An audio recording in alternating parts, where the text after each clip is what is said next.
I like video games. I've played a lot of them. But despite working in a technical field and knowing how to read and write code, I've never made one. Well, technically, I made a 3D version of Tic Tac Toe when I studied computer science in college, but it barely worked. Anyways, the main thing that was always holding me back from making more games was a desire to do something new.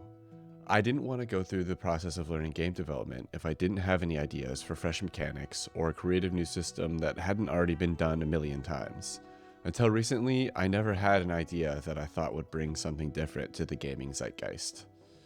Roguelikes are an incredibly diverse genre of games, both in style, gameplay, and how much someone is likely to argue about whether or not it's a roguelike on the internet. Before this year, I had played a handful of good ones, but it was not one of my favorite genres. Then, in January, I decided to give The Binding of Isaac a real shot for the first time, and it just flicked a switch. I love trying new item combos, learning mechanic interactions, trying to force spawn events, and find the endgame bosses. I found myself on the wiki looking up how to spawn angel rooms, or what the changes to my save file icon meant. The game delivered so many unique scenarios from simple mechanics, a really tight gameplay loop with a ton of variety, and so many diverse enemies. I got hooked and took a deep dive down the roguelike rabbit hole. I revisited Balatro, Hades, Megabonk, purchased some less popular roguelikes, played Slay the Spire for the first time, played Slay the Spire 2 for the first time, and then, in the midst of bouncing between a mix of all of these fancy, modern, 3D, mass appeal, sound effect having, trend setting, money making so called roguelikes, a friend posted a message on our personal group's channel for a game I had not played in years. Dungeon Crawl Stone Soup. He was talking about a tournament they were hosting for a new update, and he was looking to make a team. DCSS is pretty much as close to a true roguelike as you will find in 2026, at least for examples that have active development cycles and player communities. It's a free web-based game using flat sprites with no animation for visuals, no sound effects, and no music.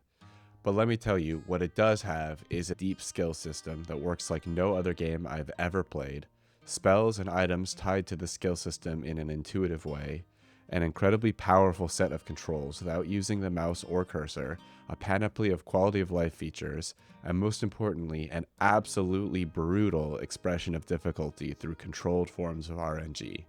This game will kick your ass if you are not constantly paying attention, as is easily demonstrated by the 703 attempts it took for me to get a win on my chosen race class combo. Merfolk Summoner, by the way. The visuals take some getting used to, and each system is very deep and influenced with a large dose of RNG at every turn, so learning the game is a daunting task from the start.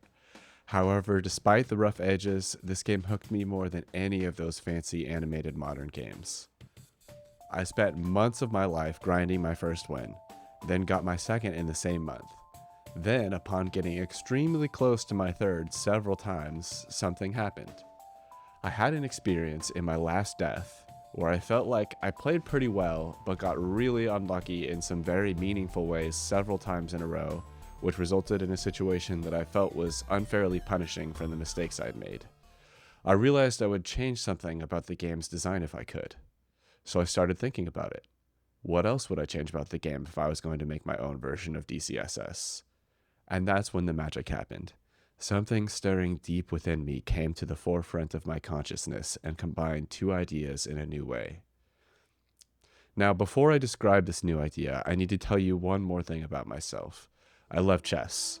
I started playing in the lead up to the first PogChamps creator tournament on Twitch, when a creator I watched started taking lessons with a grandmaster back during the COVID years. Since then, I have played an absolutely ridiculous amount of 5-minute blitz games, and solved a healthy number of chess puzzles along the way. I'm not an incredible player, and I don't really study it in a way that would help me improve, but boy do I play a lot. One thing I noticed over my months of playing DCSS was how similar it is to chess in two ways. The obvious comparison is the grid. Both chess and DCSS have a set area defined by square tiles where a piece can reside. The less obvious comparison is what the chess world calls calculation. Calculation is the act of determining what possible sequences could occur from a starting position. During a game of chess, the player that is better at calculation will usually win. Types of calculation range from opening theory to mid-game strategic positions to how to convert an advantage into a checkmate. This same skill manifests in DSS in multiple ways. Knowing the mechanics of the game gives you a deeper understanding of what is likely to happen between turns, which results in being able to predict short-term and long-term strategy based on overall goals and specific scenarios. So, then the question becomes, what if we combine the two? A difficult adventure roguelike with chess-based movement and combat. That's interesting. There have been chess-based roguelikes in the past, but they don't really fit that description. Games like Shotgun King and Passant are great, but not exactly what I have in mind. They are pure chess roguelikes, happening on a stylized board. For this new idea, I'm not really imagining a chessboard as much as a dungeon with chess tiles for the floor that can take many different overall shapes. That was the foundation. I want to make a chess adventure in a sprawling dungeon made of chess tiles and walls, so I started programming it. I chose to work in Godot since it was free, has a simple licensing structure, and is easy to install. I didn't really know anything about it other than that, and that there are some great games made in Godot. So from that base idea, what was the plan? I started by trying to get the simplest possible implementation of some kind of level where chess movement is happening in a grid. That broke down into these steps. Make a simple grid area that can be drawn on screen, represent chess pieces with different shapes on tiles, have a system that can label the tiles and track what is inside them, have walls on the grid in some places that pieces cannot move to, create functions to update piece positions on the grid, map some of those functions to movement keys for the player, create informational panels to display various information about the player and what is happening in the world, make a way to determine when pieces are supposed to move. So that is what I did. This screenshot is the very first playable test version of the game. It took probably a week of coding at night, learning Godot, and fitting things together to get the game to this state. These are relatively easy problems that have plug-and-play solutions online for most cases, which is the only reason it came together so quickly. After I had that framework in place, more features came fast. I added DCSS-inspired systems like Fog of War, Exploration Memory, and a stat system with some empty skills. I also added a system to highlight valid movement tiles based on present promotion state, some enemy behavior patterns, some early menu UI overlays, and experimented with colors on the board. At this point, something kept itching at me. I had a good understanding of many of the mechanical aspects of the game, but I did not have any idea what the visual style of the game would turn out to be. Now, I love DCSS, and I don't have a problem with the visual style, but every time I try to introduce someone to the game, they last about 5 minutes before getting overwhelmed with the menus and the sprites, and they give up on the game forever. I would like to avoid that problem, which means it needs animations. I realized this and thought to myself, well, if I'm gonna try animating things, I might as well go all the way and make it 3D. When I started the transition to 3D, initially I got really lucky. Most of the logic for the 2D grid and the labeling system translated fairly easily. Unfortunately, the same could not be said for many of the systems that I had already built. I had to create simple geometric models for the unit pieces, control modes did not translate into 3D space, highlighting valid tiles also needed a rewrite. At this point, I decided to take a hard pivot into trying to build the visual style before continuing. My first goal was to try to tackle the Fog of War system for the new 3D map. I read up on shaders, started experimenting with Godot's incredible shader library, and eventually Fog was added to the map. It was around this time when I realized 3D graphics are hard.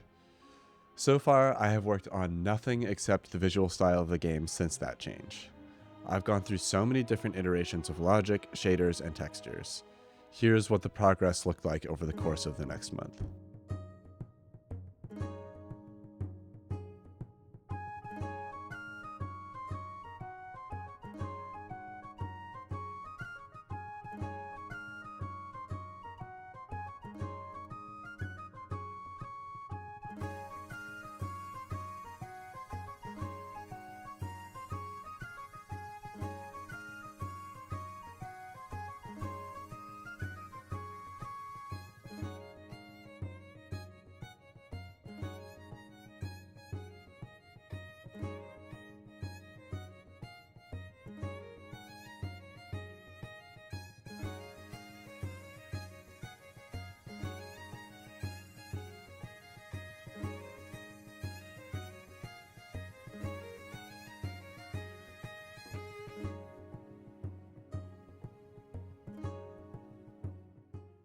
Which leads us to today. This is the current state of my game, the Pawn's Gambit.